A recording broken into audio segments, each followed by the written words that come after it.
प्रदेश में पंचायत चुनाव की सरगर्मी के बीच राज्य सरकार में सहयोगी और पंचायती राज मंत्री ओम प्रकाश राजभर ने एक बार फिर से कोटे में कोटे की मांग को उठाकर सियासी हलचल तेज कर दी है। राजभर ने कहा है कि वो मुख्यमंत्री योगी आदित्यनाथ और प्रधानमंत्री नरेंद्र मोदी के समक्ष पिछड़ा वर्ग और अनुसूचित जाति के आरक्षण में वर्गीकरण की मांग रखेंगे। उनका कहना है कि त्रिस्तरीय पंचायत चुनाव में अत्यंत पिछड़ी और सर्वाधिक पिछड़ी जातियों के लिए आरक्षण में अलग से कोटा निर्धारित किया जाना चाहिए।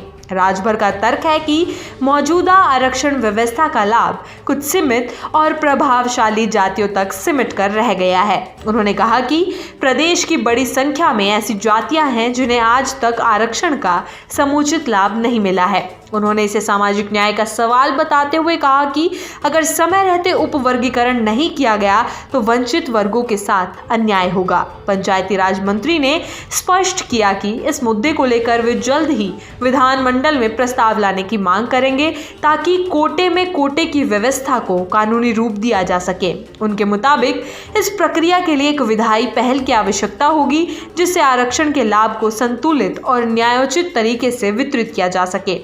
सरकार द्वारा पहले गठित सामाजिक न्याय समिति की रिपोर्ट का हवाला देते हुए राजभर ने बताया कि समिति ने ओबीसी आरक्षण के 27% को 3 भागों में विभाजित करने की सिफारिश की थी।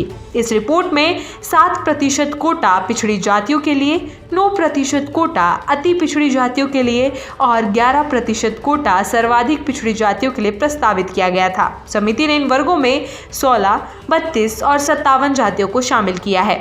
हालांकि भारतीय जनता पार्टी के संगठन के वरिष्ठ पदाधिकारियों ने इस मांग पर फिलहाल असहमति जताई है। पार्टी के एक प्रदेश पदाधिकारी के अनुसार पंचायत चुनाव को संविधान के वर्तमान प्रावधानों के तहत ही करवाया जाना तय है। उन्होंने कहा कि कोटे में कोटा का मुद्दा संवेदनशील है और इस पर तुरंत कोई निर्णय लेना व्यवहारिक नहीं है। उधर सुप्रीम कोर्ट द्वारा अनुसूचित जाति के आरक्षण में उपवर्गीकरण के संबंध में दिए गए निर्देशों का भी हवाला राजभर दे रहे हैं। उनका कहना है कि जब उच्चतम न्यायालय ने इस दिशा में रास्ता दिखाया है तो सरकार को इसमें पीछे नहीं हटना चाहिए। राजभर की ये मांग न सिर्फ उनके समर्थक वोट बैंक को साधने की रणनीति मानी जा रही है बल्कि इस सामाजिक न्याय की पुरानी बहस को फिर से उभारने की कोशिश भी है।